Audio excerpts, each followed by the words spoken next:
भातारा से। सुनिए पंडित जी खोल बिना भातारा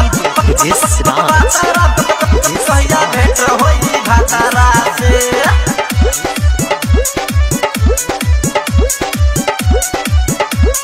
भातारा से भैली जवान लइका करे परेशान हम लड़तानी रोज खतरा से। खतरा से भैली जवान लइका करे परेशान हम लड़तानी रोज खतरा से। सुनिए पंडित जी खोल बिना भातारा बता दी कहिया भेंट होई भातारा से। सुनिए पंडित जी खोल बिना भातारा बता दी कहिया भेंट होई भातारा से।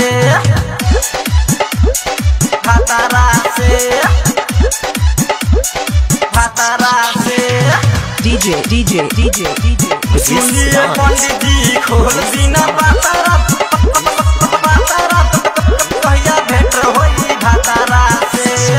टाकी छाकी लइका हमके करता कमेंट हो बनावल चाहे हमके बीबी परमानेंट हो। टाकी छाकी लइका हमके करता कमेंट हो बनावल चाहे हमके बीबी परमानेंट हो। बीबी परमानेंट हो। बीबी परमानेंट हो। बात सुनी सुनी हम जहानी लजाई अपना जवानिया के कोई से बचाई। बात सुनी सुनी हम जहानी लजाई अपना जवानिया के कोई से बचाई। देखिए अगर हमर ढोरी के मशीन हो झाकल जाही कितनो आचरा से। सुनिए पंडित जी खोल बिना भातारा बता दी कहिया भेंट होई भातारा से। सुनिए पंडित जी खोल बिना भातारा बता दी कहिया भेंट होई भातारा से।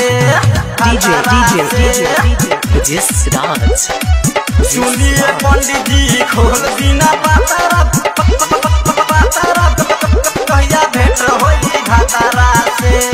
भातारा से लखुअन दीवाना से बानी परेशान हो कैसे लुटा दिया अपन जोगावल सामान हो। लखुअन दीवाना से बानी परेशान हो कैसे लुटा दी जोगावल सामान हो। जोगावल सामान हो। जोगावल सामान हो। ससुरा में जाए में सहिया करी लगी शक हो यही से सोची करे दिल धक धक हो।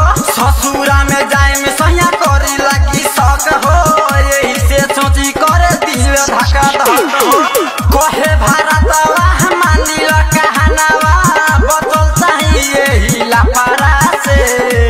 सुनिए नंद किशोर खोल जाना भातारा कहिया भेंट होई भातारा से। सुनए राजा किशोर खोल जाना भातारा कहिया भेंट होई भातारा से। रिकॉर्डिंग स्टूडियो बंकुल बाजार।